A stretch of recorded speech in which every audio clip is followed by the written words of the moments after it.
bênção.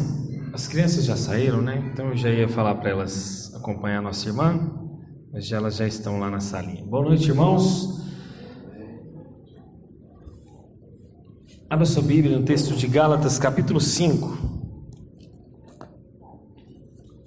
Gálatas, capítulo 5.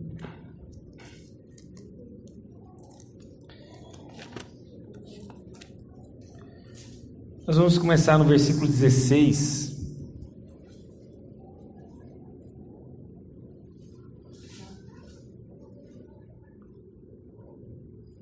Gálatas 5:16. Os abriram.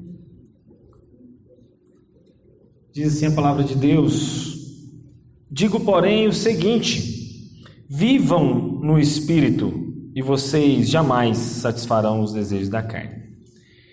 Porque a carne luta contra o Espírito, e o Espírito luta contra a carne. Porque são opostos entre si, para que vocês não façam o que querem. Mas se são guiados pelo Espírito, vocês não estão debaixo da lei. Ora, as obras da carne são conhecidas: imoralidade sexual, impureza, libertinagem, idolatria, feitiçaria, inimizade, rixa, ciúmes, iras, discórdias, divisões, facções, invejas, bebedeiras, orgias e coisas semelhantes a essa. Declaro a vocês que, como antes, já os preveni, que os que praticam tais coisas não herdarão o reino dos céus. O reino de Deus. Mas o fruto do Espírito é amor, alegria, paz, longanimidade, benignidade, bondade, fidelidade, mansidão, domínio próprio. Contra essas coisas não há lei. E os que são de Cristo Jesus crucificaram a carne com as suas paixões e seus desejos. Se vivemos no Espírito, andemos também no Espírito.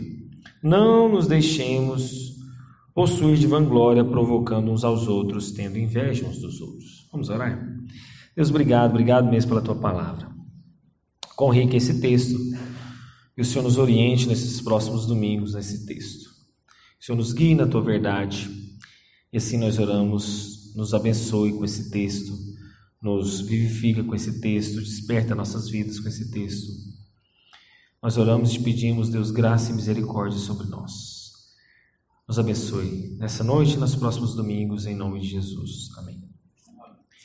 Vou dar só uma pausa de parênteses no nosso texto que a gente estava estudando, né, na nossa série Livros Esquecidos, para a gente focar um pouquinho nesse texto. Estou vendo que a igreja está precisando ouvir isso.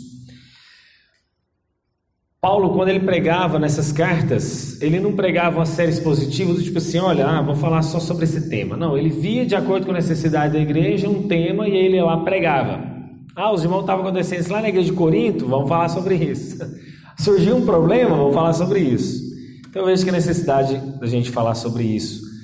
E nós vamos gastar alguns domingos, tá, nesse texto aqui sobre o que é o fruto do Espírito e o que são as obras da carne. Só já começar chamando a sua atenção, veja no versículo 19 que ele fala, ora, as obras da carne são conhecidas, está no plural, não é? Agora vai para o versículo 22, mas o fruto do Espírito e aí ele vai citar. Quando ele vai listar as obras da carne, está falando de obras, está falando de feitos, e está no plural. Quando ele fala do Espírito, ele fala de o fruto, então você nunca vai falar assim, os frutos do Espírito. Não é no plural, é um fruto. E esse um fruto é único, e a partir do Espírito Santo, que é um fruto só, ele me dá isso, eu tenho todas essas outras coisas que ele vai listar na frente. Entende isso? Nunca mais confundam isso. Quando ele está falando de obras da carne, está no plural, e é o sentido de obras. Eu vou lá e faço. Quando fala do fruto do Espírito, é o Espírito Santo de Deus que me dá tudo isso que nós vamos ver. E Paulo está escrevendo essas igrejas, a igreja da Galácia. E a igreja da Galácia começa a existir como resultado da própria ação do Espírito Santo. O Espírito Santo agindo sobre aquela igreja. E Deus age então a partir da ação do Espírito Santo, porque eles ouviram o Evangelho, creram. E aí Paulo então sai dali, e nesse curto espaço de tempo que Paulo saiu, entrou muito falso mestre, ensinando coisas. E eles estavam convencendo essas pessoas do ensino que eles estavam tendo. Paulo então adverte esses falsos cristãos, que querem converter essas pessoas por um prestígio próprio, pessoal, levando essas pessoas a se tornarem uma espécie de judeus. E por causa disso, então, aconteceu algo muito interessante. Os gálatas começaram a se dividir na igreja. Uns acharam que realmente tinha que ser judeu, outros falaram, não, temos que fazer mais alguma coisa para ser parecido com Jesus, para viver a vida cristã. E aí começou uma divisão na igreja. Mas como que a gente pode andar no Espírito? Como que eu vou viver no Espírito? E a gente está falando aqui dessa vivência contínua, permanente. Por exemplo, o texto fala, viva no Espírito e jamais você vai satisfazer os desejos da carne. E eu sempre uso essa ilustração de um gato, né? Imagina que você tem um gato em casa, um cachorro, e você quer treinar esse gato a se comportar quando sua visita chegar. Aí você pega o gato, faz ele sentar na mesa, faz ele, sei lá, pegar até no garfo, põe uma roupinha de gente nele, e você quer fazer um gato se comportar como gente. Mas gato é gato. Enquanto a natureza dele continuar de gato, ele nunca vai se transformar em gente, ele nunca vai agir como uma pessoa.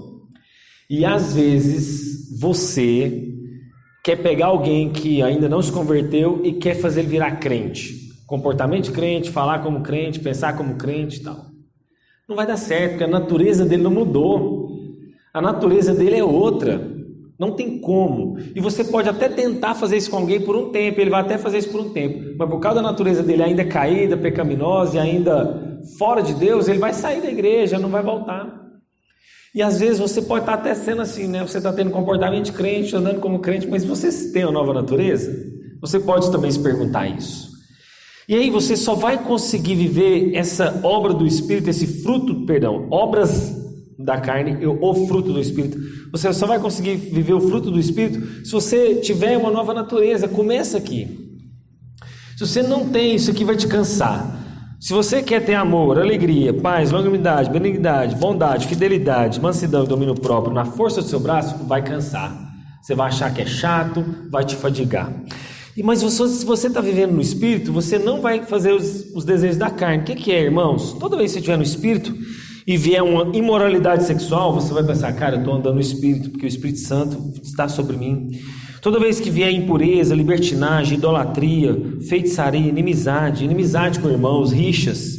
Toda vez que vier ciúmes, iras, discórdias, divisão, facção, inveja, bebedeira e orgia. Se você é guiado pelo Espírito Santo, você pode até pensar em fazer, você pode até talvez ter aquele impulso para fazer, mas você não vai conseguir continuar aquela obra, entende?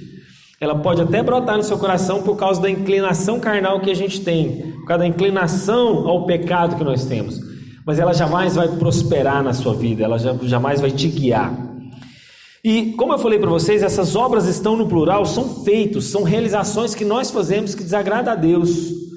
Então se eu vou lá e tenho inveja do irmão, eu estou fazendo uma obra da carne. Se eu vou lá e tenho rixa com alguém, inimizade, eu estou na obra da carne. Se eu estou lá e estou tendo rixas, ciúmes, iras contra alguém, divisão, eu estou praticando essa obra da carne. E se você está fazendo essa obra da carne, são obras e são realizações feitas pelas suas próprias mãos. São afazeres, são falas.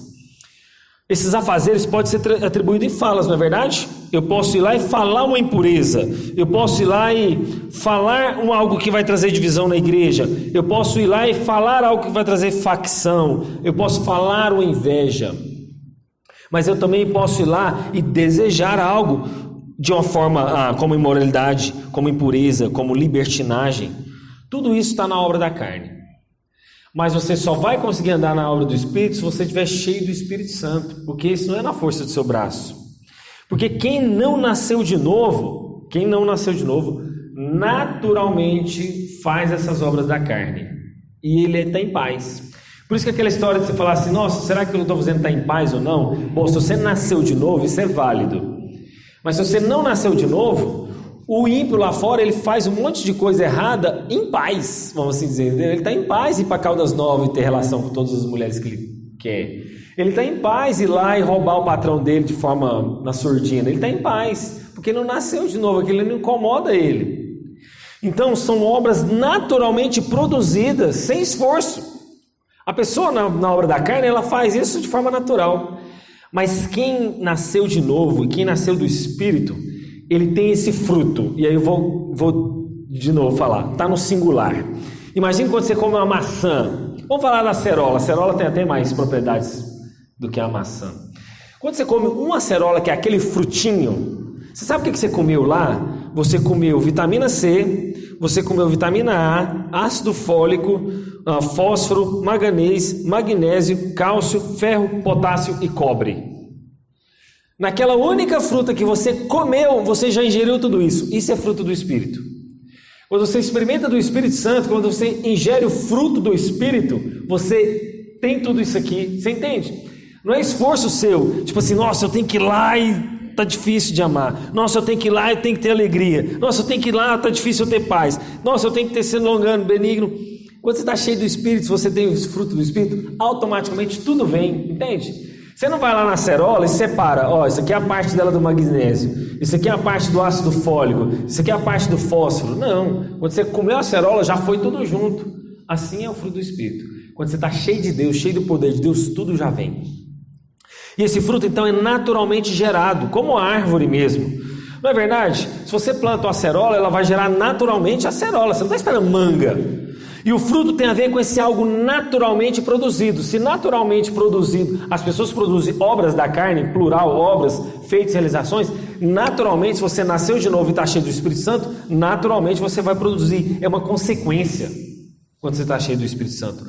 Portanto, se eu estou cheio desse Espírito, consequentemente, eu vou produzir todos esses frutos. E a vida cristã é isso, irmãos. Tem a fonte do nascer em Cristo e ser cheio do Espírito. Ser cheio do Espírito, irmãos, é uma coisa fundamental. Não tem como você viver a vida cristã.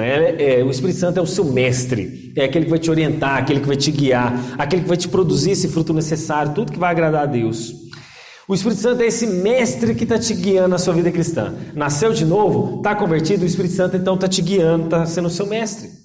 Então a minha vida não está mais sobre essas obras da carne. Ela, na verdade, é produzida pelo Espírito Santo. E a única forma de vencer isso é eu ser mais cheio do Espírito e abater a nossa carne. Por isso que jejum é importante. A gente teve um jejum semestre passado. Você não tem que esperar eu ter um jejum aqui na igreja para você jejuar.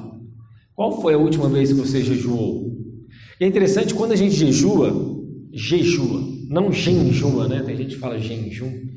Quando a gente jejua, eu estou dizendo não à minha carne, eu estou abatendo a minha carne, eu estou abafando a minha carne para que o meu espírito seja mais sensível, mais aflorado. Por isso que quando você fala assim, nossa, eu estou jejuando e parece que a imoralidade sexual vem mais forte. Nossa, eu estou jejuando e parece que eu estou mais irado. É porque é exatamente isso, a sua carne está gritando, a sua carne está clamando por fazer aquela obra, a obra da inveja, da ira, da rixa, da imoralidade. Porque o jejum está subjugando a sua carne e o seu espírito está se tornando cada vez mais cheio, mais sensível a essa obra. Então não espere que eu convoque o jejum para você jejuar. Você já deveria estar fazendo isso naturalmente como um cristão. Programe-se para jejuar, porque isso vai ser bênção na sua vida. E viver no Espírito é esse padrão de conduta expresso por essa vontade. Lembra? Se você está querendo moldar alguém para que eles tenham mais amor, alegria, paz, unidade, benignidade, tudo isso, e se você tentar fazer isso na força do seu braço, vai ser como aquela história do gato. Lembra sempre da história do gato. Será que a minha natureza é nova? Eu sou nova, tenho nova natureza de pessoa nascida de Deus? Se você tem nova natureza, então, naturalmente você deve buscar ser cheio do Espírito Santo. Lembre-se sempre disso, você já tem o Espírito, o que você precisa agora é ser cheio dele, plenitude do Espírito Santo, é ser guiado nele. E quando fala aqui de sermos guiados pelo Espírito, está falando de uma coisa contínua, uma atividade constante. É como eu já falei isso para vocês várias vezes, né? A gente acha que vem para a igreja, enche o tanque do carro e vai rodar a semana. Não, você precisa estar pondo combustível durante a semana. Se você acha que você não tem que estar pondo, você está errado. E esse combustível de ser cheio do Espírito Santo vai te ajudar a viver a vida cristã. Não adianta nada eu falar assim, Edilson, para de gritar, para de ser iracundo, para de ser um cara nervoso, Edilson, não é assim. Mas se eu falar para ele só parar e não ser assim, o que adianta se ele não está cheio do Espírito Santo? Ele não vai conseguir. E ele vai se frustrar, vai achar que não é um cristão, vai achar que na força do braço dele ele não vai conseguir. Mas porque falta esse ser cheio do Espírito Santo.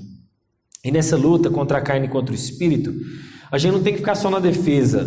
É esse ataque. O que é esse atacar? Você se santificar. Atacar é você não esperar a luta vir para você jejuar. Atacar é você estar continuamente orando, jejuando e lendo a palavra de Deus para que você, vamos dizer assim, saia na frente e não espere ser atacado, vamos assim dizer. Irmãos, e agora, olha só, nós vamos passar para o primeiro fruto do Espírito, o amor. Só que para pregar sobre o amor, nós vamos usar um outro texto. Nós vamos falar só sobre os frutos do Espírito e sobre as obras da carne daqui para frente, tá, na igreja, por um certo tempo. E eu quero usar um texto para falar desse texto. Você vai abrir em Romanos, capítulo 12. Então, olha só, você vai guardar esse texto no seu coração. Nós ainda estamos em Gálatas. Só que para falar desse texto, eu quero que você abra em Romanos 12, a partir do verso 9. E agora nós vamos estudar sobre o amor, tá? Então, abra lá, Romanos 12, 9. Nós estamos falando só sobre um fruto do Espírito, que é Romanos 12, 9. E diz assim, olha, o amor seja sem hipocrisia. Odeiem o mal e apeguem-se ao bem. Amem uns aos outros com amor fraternal. Quanto à honra, deem sempre preferência aos outros. Quanto ao zelo, não sejam preguiçosos, sejam fervorosos de espírito, servindo ao Senhor. Irmãos, e aí, olha só, se a gente pegar esse texto, ele está falando de amar uns aos outros, não é? Versículo 10, amar uns aos outros. Versículo 11, ele está falando, olha, quanto ao zelo, não sejam preguiçosos, sejam fervorosos de espírito, servindo ao Senhor. Então está falando de amor ao próximo, amor a Deus. Mas ele continua, olha só, verso 12, alegre-se na esperança, sejam pacientes na tribulação, perseverem em oração. Ajude a suprir a necessidade dos santos, pratique a hospitalidade. Aí o verso 14, abençoem aqueles que perseguem vocês, abençoem e não amaldiçoem. Alegrem-se com os que se alegram, chorem com os que choram. Aqui ele está falando de 3 tipos de amor. O amor para com o próximo, foi o primeiro que ele falou. O amor para com Deus e o amor para com o seu inimigo. Gente, amar é difícil. Amar, você precisa estar cheio de Deus para você amar, senão você não vai conseguir. Como que eu vou amar alguém que é muito diferente de mim, alguém que foi criado num lar diferente, alguém que eu vejo só nos domingos, alguém que eu vejo pouco? Como que eu vou amar essa pessoa? E aqui está o desafio da vida cristã. Quando ele fala primeiro, o amor seja sem hipocrisia. O que é hipocrisia, irmãos? O amor aqui encabeça exatamente essa lista porque ele é chave para o resto de todos os outros frutos. Não é verdade? Paulo não começa exatamente com todos os outros frutos, não. Vou me corrigir. Todo fruto do Espírito Santo começa com amor. O amor encabeça a lista porque ela é chave para entender todos os outros mandamentos e as outras qualidades desse fruto do Espírito. Gente, é sério. Se você ama, não é um peso vir para a igreja, se você ama a Deus. Se você ama, eu não tenho que ficar te ligando, ô, cadê você? Você está na igreja, por que você faltou? Se você ama, você vem. Se você ama, eu não preciso estar ligando assim, olha, não brigue com a sua esposa. Se você ama, eu não preciso estar lá, apaziguando as pessoas. Se você ama, você vai amar. E aqui, esse encabeçamento da lista, para entender todos os restos dos mandamentos, vem exatamente dizendo porque Deus é amor. João capítulo 4, 8. E a definição bíblica para isso, irmãos, é exatamente o que é o amor. O amor, a gente tem uma ideia de sentimento. Sério, a gente tem essa ideia de sentimentalismo. Mas no Antigo Testamento, sabe o que significa amor? Amor refere-se a uma força que impele alguém a fazer algo ou alguma coisa por outra pessoa. Por outro ser, inclusive o próprio Deus. Então a gente tem essa ideia errada de amor de sentimentalismo. Está errado. Se você diz que ama, sei lá, o Edilson, vou pegar o Edilson hoje, né, Edilson? Edilson vai ser o centro das ilustrações hoje. Se eu falo que eu amo o Edilson, mas eu não faço nada por ele, que amor é esse? E eu falei no devocional, não sei se semana passada ou retrasada, que o amor é manifestado de 4 níveis. Tem gente que fala que te ama. Perdão, tem gente que nem fala que te ama. Não te dá parabéns, não fala que ama você. Esse é o primeiro nível, é o chamado nível da indiferença. E a indiferença é sério. Enquanto o casal briga, ainda há esperança. Mas quando cai na indiferença, pouca esperança há para aquele casamento. E a indiferença, sabe o que é? É o tanto faz. Tanto faz se o Aurélio vir na igreja hoje ou amanhã. Tanto faz. Tanto faz se fulano de tal... Tanto faz se a Cida ajudou a gente na IBF ou não. Tanto faz, sabe o tanto faz? A indiferença é sério. Quando o nosso coração cai na indiferença, isso é grave. E o meu maior receio é da igreja nossa cair na indiferença. Na indiferença dos irmãos que estão faltando, na indiferença se o irmão está passando necessidade ou não, na indiferença se eu estou cuidando, se eu estou atento aos meus irmãos ou não. A indiferença é sério. E se o seu coração caiu na indiferença ou está caindo na indiferença, lembra-se daquela passagem lá de Apocalipse? Quando Jesus fala naquela passagem que você nem é frio e nem quente, mas porque você é morno, eu vou vomitar da minha boca, a mornidão é essa indiferença. Se você é frio demais, se você é quente demais, dá para você sentir, não é? Mas o morno é aquela temperatura agradável, aquela coisa que tanto faz, né? Tá bom. Isso é a indiferença. Se a nossa igreja cai na indiferença, há um sério risco. Se o seu coração está indiferente, há um sério risco. Esse é o primeiro nível, aquelas pessoas que não te falam nada. Mas há aquelas pessoas do segundo nível de amor. Aquela pessoa que fala o seguinte, fala que te ama, fala que gosta de você, fala que te ama, mas não faz nada para isso. Lopes, eu amo você e tal, mas não faço nada por ele. Tiago, eu gosto demais de você, amo a sua vida, mas não me importo com o Tiago. Nunca fiz nada por ele. Esse é um segundo nível. As pessoas falam, mas não fazem. É exatamente aqui que o Antigo Testamento fala. O Antigo Testamento, toda vez que ele usa amor, ele usa uma palavra para alguém que faz alguma coisa, alguém que age. Beleza, então. Primeiro nível, a pessoa não fala nada. Segundo nível, ela fala, mas não faz. Terceiro nível, é aquelas pessoas que fazem alguma coisa, mas ela tem um interesse por detrás. Nossa, vou ajudar o Denis, porque quando eu ajudar o Denis, ele vai lembrar de mim, eu vou trocar um favor para ele. Eu lembro tinha gente que era assim, tinha pessoas que eram assim, né? Você faz um favor para ela, mas ela já está esperando a troca, já viu? Você faz um favor para ela, mas quando você acabou de fazer, ela, e tal, eu também estou precisando disso, me ajuda nisso, naquilo. Você faz um favor para ela, mas ela já, logo em seguida, já, e tal, lembrei também que você pode me ajudar. É um amor que eu falo que eu amo, eu faço alguma coisa, mas esse fazer é por interesses. Então, se não é esses três níveis, qual que é o nível que eu tenho que ter? O quarto nível que você tem que estar. Qual que é o quarto nível que você tem que estar? Você primeiro não vai ser indiferente, você vai falar que ama aquela pessoa, você vai fazer algo em amor a ela e você não vai fazer por interesse nenhum. É aqui que você tem que estar. É o quarto nível.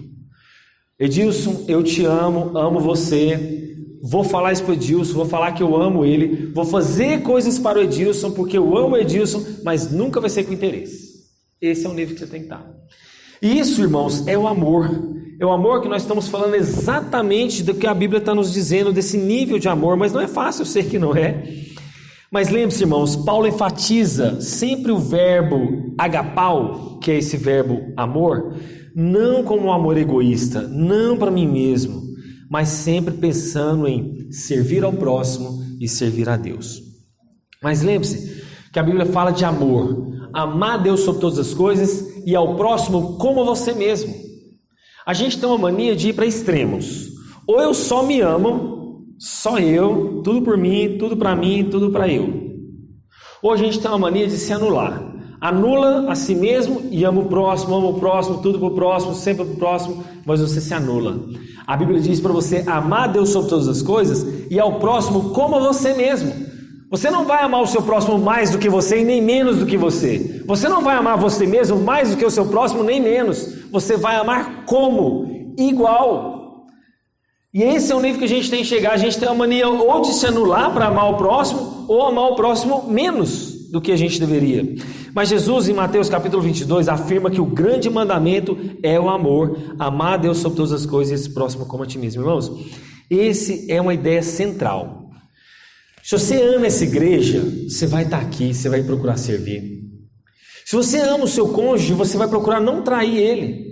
Você vai alimentar pensamentos bons a respeito do seu cônjuge, você vai amar ele, você vai buscar fazer coisas boas para ele. Você vai até abrir mão das suas coisas para amar. E o amor aqui envolve esse sacrifício. Esse sacrifício de você, vamos dizer assim, abrir mão de si mesmo em amor ao próximo. E trata exatamente desse respeito, ou seja, João capítulo 13, nisto conhecerão vós porque sois os meus discípulos se amarem uns aos outros. Romanos 13, quando Paulo diz que o cumprimento de toda a lei é que você deve amar a todos igualmente, ou buscar amar a todos. 1 Coríntios, 1 João 3, 4. Irmãos, a gente está falando não desse sentimentalismo, isso tem que acabar. Esse amor é prática, esse amor é viver, esse amor é se doar, esse amor é de fato ter alguma coisa prática. Mas ele fala de um amor sem hipocrisia. O que é hipocrisia? A hipocrisia, meus irmãos, começa exatamente com aquele amor que não é mascarado. A palavra hipócrita significava literalmente atrás de alguma coisa. O que eram os hipócritas? Os hipócritas eram aqueles que, na época dos teatros, lembra que trocavam as máscaras? Então ele pegava aquela máscara, né, do sorriso, ou trocava aquela máscara da tristeza, mas por detrás havia um ator. Esse amor sem hipocrisia não pode ser esse amor fingido, esse amor de ator, de artista. E para você amar de forma verdadeira e sincera, você tem que falar algumas verdades. Só que para falar essas verdades para as pessoas, você também tem que saber o jeito de falar, não é?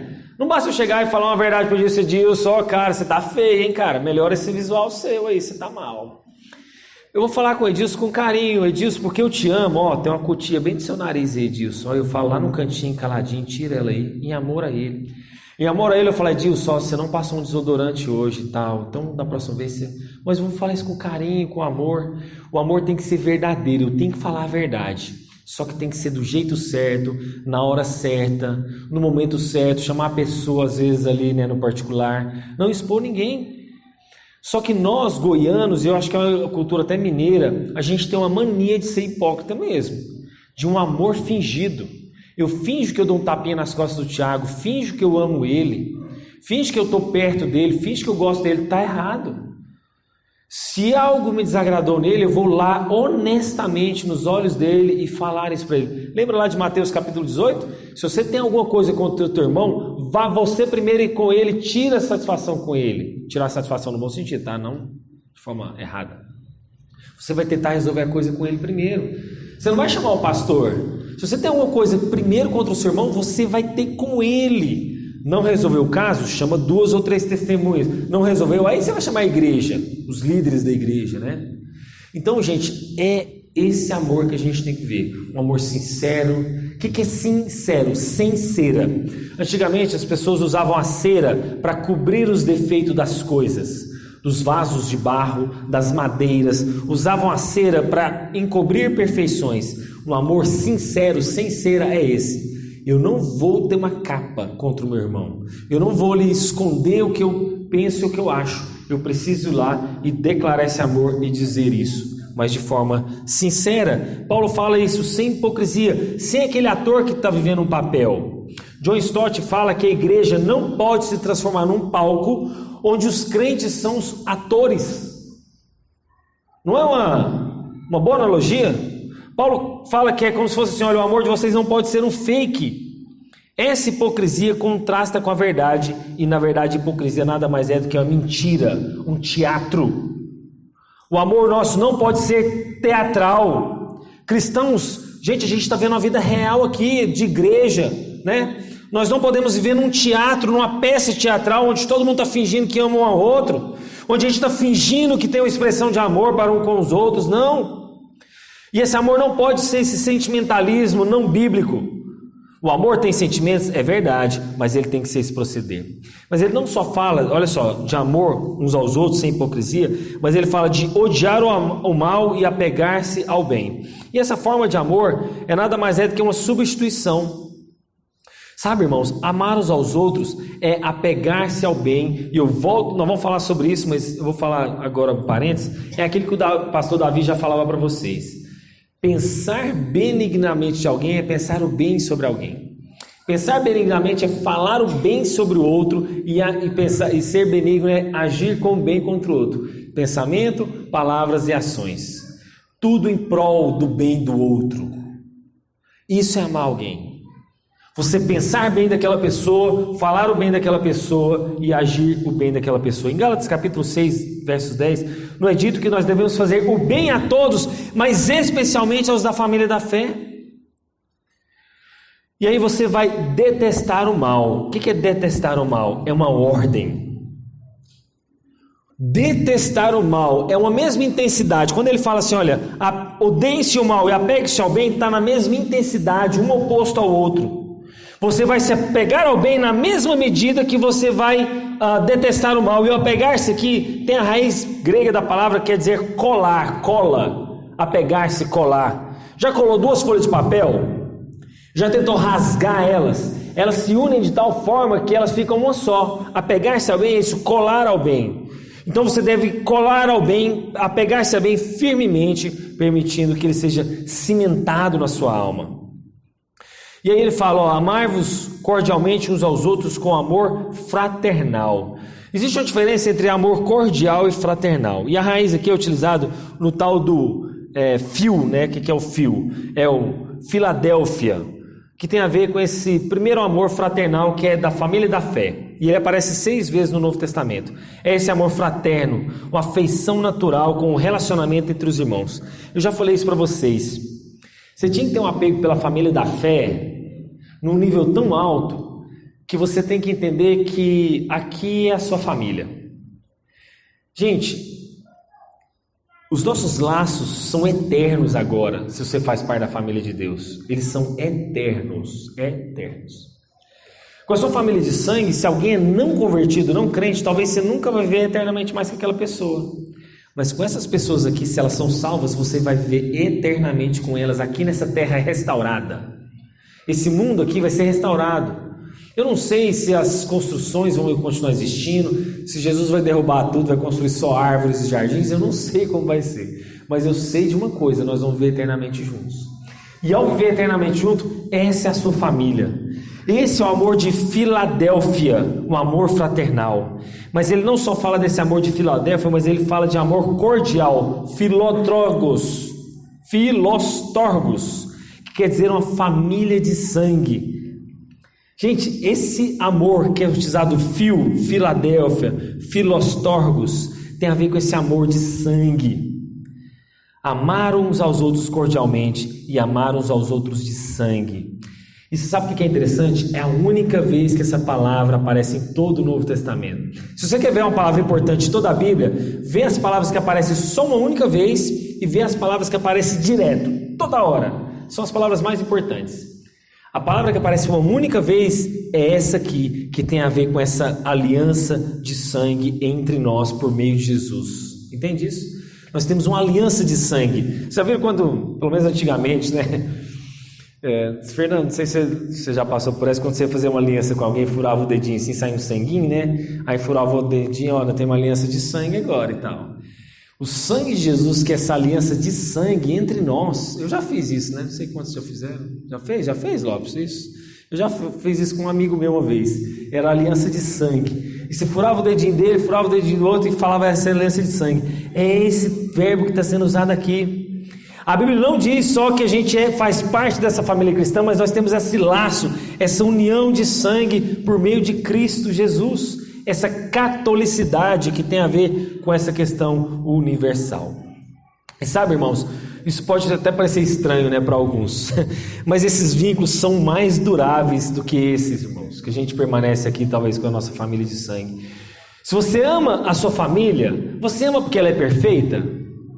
Não. Você não ama porque o seu pai é perfeito, sua mãe é perfeita, seu irmão é perfeito, seu tio é perfeito. Você ama porque é família. Nós aqui não somos perfeitos. Não espere uma igreja perfeita para você estar lá, para você amar. E aí, uma certa vez, o pastor falou uma coisa muito interessante. Ele falou o seguinte: olha, se você um dia achar uma igreja perfeita, não vá para lá porque você vai estragar ela. Por quê? Porque todos nós temos defeitos, não há igreja perfeita. Todos nós vamos ter os nossos problemas, somos pecadores, somos falhos, mas nós devemos amar porque somos família, não porque a gente é perfeito. Você não ama o seu pai porque ele é perfeito, você ama o seu pai porque ele é seu pai, porque ele é sua família. E aí, irmãos, nós não devemos ser apenas essa coleção de pessoas conhecidas, nós não devemos ser essa coleção de figurinhas conhecidas, nós não devemos ser nem mesmo uma reunião de amigos, nós somos uma família e devemos amar uns aos outros por causa dessa família. E esse amor é visto como um dom, como ele fala, olha, amemos uns aos outros com amor fraternal, Quanto à honra, deem sempre preferência uns aos outros, o dom de servir uns aos outros, o dom de edificar uns aos outros. Paulo fala que, por exemplo, nós temos que usar esse dom para edificar a igreja. O que você tem feito com o seu dom e seu talento? Você enterrou esse dom para não servir outras pessoas? Você enterrou esse dom para não servir a outros, não servir a Deus? O que você tem feito com seus dons? E a honra aqui tem a ver com esse amor, ou seja, eu vou preferir uns aos outros. Olha, amem uns aos outros com amor fraternal, a gente já falou, mas quanto à honra, deem preferências uns aos outros, sempre preferências aos outros. É também uma ordem. Irmãos, eu tenho que dar preferência ao meu irmão. Então, olha só, estou usando só uma analogia, tá? Se tiver duas pessoas morrendo afogadas, eu quiser dar uma boia, só tiver uma única boia, um paraquedas, eu vou dar preferência para o meu irmão. O amor não procura o seu próprio interesse. O amor não insiste na sua própria maneira. O amor não busca vantagem sobre si, ele não reivindica direitos, mas a gente, com essa natureza pecaminosa, a gente vai ver, né, nas obras da carne. As obras da carne reivindicam o seu direito toda hora. É o meu direito de sentar ali naquele banco da igreja, é o meu direito de ser servido a ceia primeiro, é o meu direito de comer lá atrás primeiro, é o meu direito sei lá do que, é o meu direito. A gente reivindica o direito, mas isso não é amor. Amor também não significa insistir na sua maneira própria, tem que ser do meu jeito. Se não for do meu jeito, eu vou ficar triste na igreja. Se não for da minha maneira que o louvor aconteça, eu vou ficar triste. Se não for da minha maneira que o cartaz tem que ser pregado, eu vou ficar triste. Se não for da minha maneira... Gente, não é assim. Amor não reivindica seus próprios direitos. O amor não insiste na sua própria maneira. E o amor não busca suas próprias vantagens. Nossa, esse negócio aqui é maior e melhor, então vou pegar para mim. Nossa, isso aqui é melhor, vai ser melhor para mim. Não, eu tenho que dar honra ao outro. E eu lembro disso, né, daquela ilustração de que alguém que ganhou o prêmio do melhor bolo da igreja estava tendo aniversário, um concurso de bolo, né? E aí várias irmãs se apresentaram para fazer o melhor bolo para a igreja. Era aniversário da igreja. E aí nessa história desse concurso, aquela irmã que ganhou o concurso não deu honra para usar as medalhas. Ela falou assim: pastor, eu não quero que esse bolo seja preferência. Eu quero dar preferência aos bolos que perderam, porque essas minhas irmãs merecem a honra, não eu. Irmão, o que significa preferir? Preferir significa essa ação. Eu prefiro que o outro seja elogiado. Eu prefiro que o outro seja louvado. Eu prefiro que o outro seja honrado ao invés de ser eu. Dar preferência, eu prefiro, irmão, que você receba as honras e não a mim. Então a gente não deve buscar honra para nós mesmos. E aqui é um convite à humildade, um coração de servo, um coração que não se considera superior aos outros. Paulo fala em Filipenses 2:3: nada façais por partidarismo ou vanglória, mas por humildade, considerando cada um superiores a si mesmos. É isso, irmãos. Paulo fala em Romanos 13:7: pagai a todos que lhe é devido, a quem é tributo, tributo, a quem é imposto, imposto, e a quem honra, honra, e a quem é respeito, a respeito. Sabe, irmãos, eu não estou dizendo que é fácil isso. Eu só estou dizendo que é isso aqui que conduz ao evangelho verdadeiro. E esse amor só é possível se você estiver cheio do Espírito Santo de Deus. E é isso que você tem que buscar. O amor de Deus estabelecido nas Escrituras não é a nossa preferência, mas a nossa referência. Não deve ser aquilo que eu prefiro, aquilo que eu acho, mas aquilo que deve predominar em nosso meio. Amém? Vamos então começar essa jornada aqui sobre o fruto do Espírito? Fique de pé, vamos orar.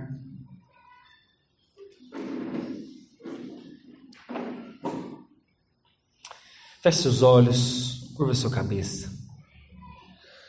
Amada igreja, amemos uns aos outros, porque o amor procede de Deus.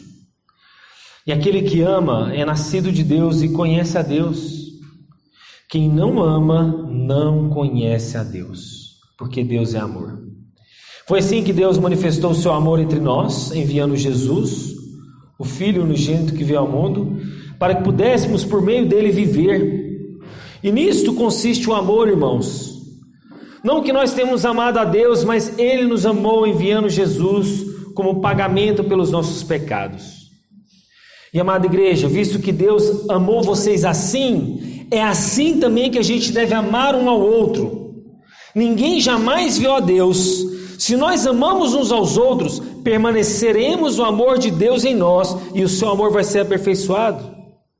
E assim então nós conhecemos o amor de Deus e nós confiamos nesse amor porque Ele é amor. E todo aquele que permanece no amor de Deus permanece no próprio Deus. E dessa forma nós vamos ser aperfeiçoados em nós, para que no dia do juízo a gente tenha confiança que nesse mundo nós pertencemos a Ele.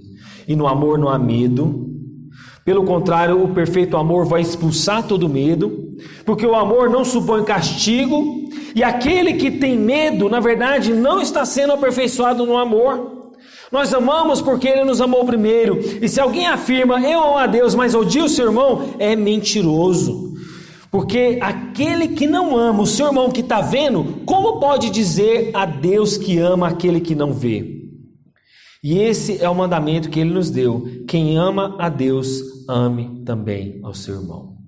1 João, capítulo 4, versos de 7 a 21. Deus, receba a nossa oração. A oração feita na primeira carta de João, capítulo 4. Que essa oração se cumpra nessa igreja. Que essa igreja seja uma igreja amorosa. Amorosa entre os irmãos, amorosa uns aos outros. Porque como que a gente diz que ama a Deus que a gente não vê, se a gente não tem amado o irmão a quem a gente vê? Se a gente diz isso, nós estamos sendo mentirosos. Livra-nos da mentira, livra-nos da hipocrisia, ajuda-nos a amar. Oramos assim, em nome do Teu Filho Jesus. Amém. Recebam a bênção, irmãos. E agora, irmãos, que a graça do nosso Senhor Jesus Cristo, o amor de Deus, o eterno Pai, a comunhão e a consolação do Espírito Santo estejam com todos vós, hoje e para todos sempre. Amém. Os irmãos podem se sentar? Irmãos, só breves avisos antes da gente concluir o nosso culto de hoje. Primeiro eu quero agradecer todo mundo que se empenhou na EBF, todos